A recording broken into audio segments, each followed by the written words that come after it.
నా వద్దకు రావాలంటే ఆ మాత్రం కూడా కష్టం లేకుంటే ఎట్లా బాలక? మిన్ము కాపాడేది కూడా నేనే కదా. ఎటు తిరిగి మీరు కష్టం లేకుండా ఉంటే మీరు సుమ్మరిపోతలు అయిపోతారు కదా. ఆ మాత్రం కూడా మీరు కష్టపడాలి కదా నా వద్దకు రావడానికి కూడా.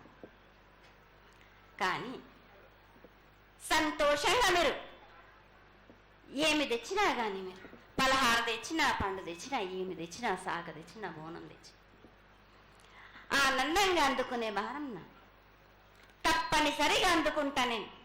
పిల్ల జల్ల గాని, గొడ్డు గోదా గాని ఎటువంటి ఆపద రాకుండా చూసుకుంటాను, ఎటువంటి వ్యాధి రాకుండా చూసుకునే భారం కూడా నాది. అమ్మ, చాలా సంతోషం తల్లి. ఇంతవరకు చక్కటి ఆశీర్వాదాన్ని ఇచ్చావు. నువ్వు ఏమి కోరుకుంటున్నావు? నీకు ఇంకా ఏమన్నా మేము చేయాల్సినది ఉన్నదా? ఏటేటి నుంచి మీరు నా రూపాన్ని పెట్టాలని అనుకుంటున్నారు కదా బాలక.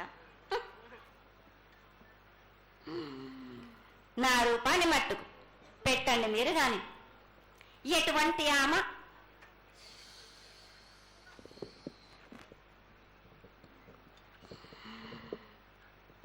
ఎవరేమి చేసినా గాని నేను మాత్రం తప్పకుండా నా రూపాన్ని శాశ్వతంగా పెట్టించుకుంటాను. ఎవరెంత అడ్డుపడ్డా గాని, ఎవరేం కోరుకున్నా గాని నా రూపం మట్టుకు తప్పనిసరిగా నేను నిలబెట్టుకుంటాను. అమ్మా, ఇది ఆశీర్వాదమే కాదు తల్లి, నీ ఆజ్ఞగా భావించి పెద్దలందరూ, ఆలయానికి సంబంధించిన పెద్దలందరూ దీని యొక్క ఏర్పాట్లలో సన్నద్ధమై వెనకాల కార్యక్రమాలన్నీ జరుగుతూనే ఉన్నాయి తల్లి. ఇక్కడ ఉన్నటువంటి ఆనాటి నుంచి వచ్చిన పెద్దల్లో మునిమల వాళ్ళైనటువంటి వాళ్ళందరూ ఆ దానికి సమర్థించినటువంటి ఒక పత్రాన్ని సేకరించి జగద్గురువుల నుంచి ఆమోదాన్ని తీసుకున్నారు. కేవలం నీ యొక్క ఆజ్ఞ మాకు తక్కువైంది తల్లి. బలాన్ని ఇచ్చి దాన్ని పరిపూర్ణం చేసుకొని మేము తృప్తిపడి నీ యొక్క రూపాన్ని చూసి ఆనందపడేట్టుగా ఆశీర్వదిస్తూ, ఇంకా ఏమైనా ఉంటే తెలియచేస్తే తర్వాత మన వాళ్ళందరూ ఆనాటి నుంచి వచ్చినటువంటి పెద్దలు నేను ఒక 2 ప్రశ్నలు వేస్తారు తల్లి. ముందుగా తెలియజేయాలి.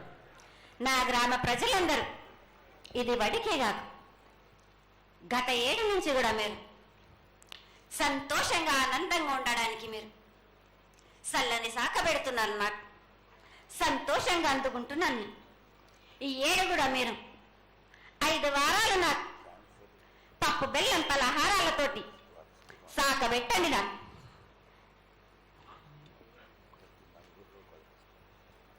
అమ్మా, మన రాష్ట్రంలో చాలామంది రోగాలతో బాధపడుతున్నారు, డయాబెటీస్తో.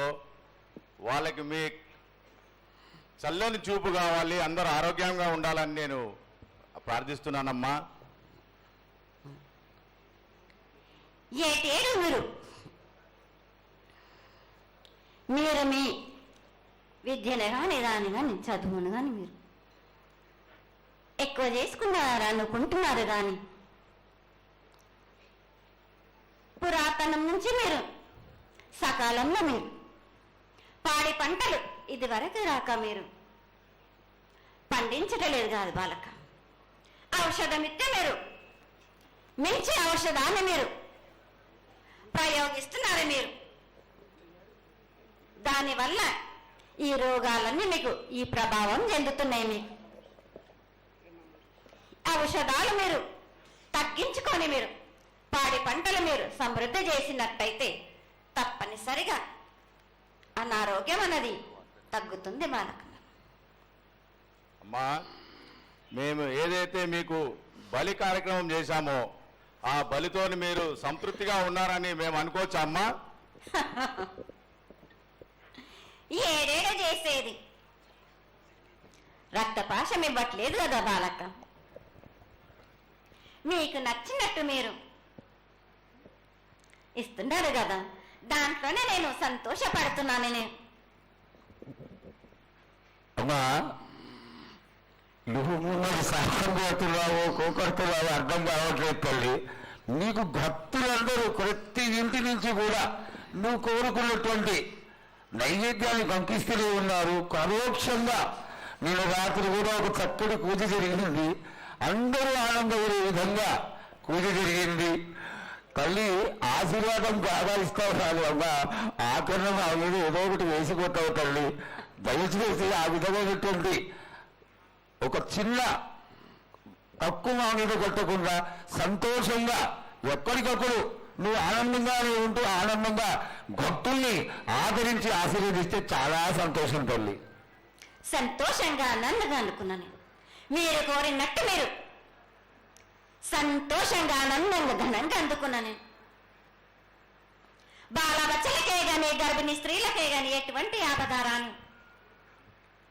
నా బాలులందరినీ నేను కంటికి రెప్పలాగా అరికాలికి ముళ్ళు నట్టేమో నివళ్ళతోటి మీకే భారం నా కాపాడే భారం కూడా నాది.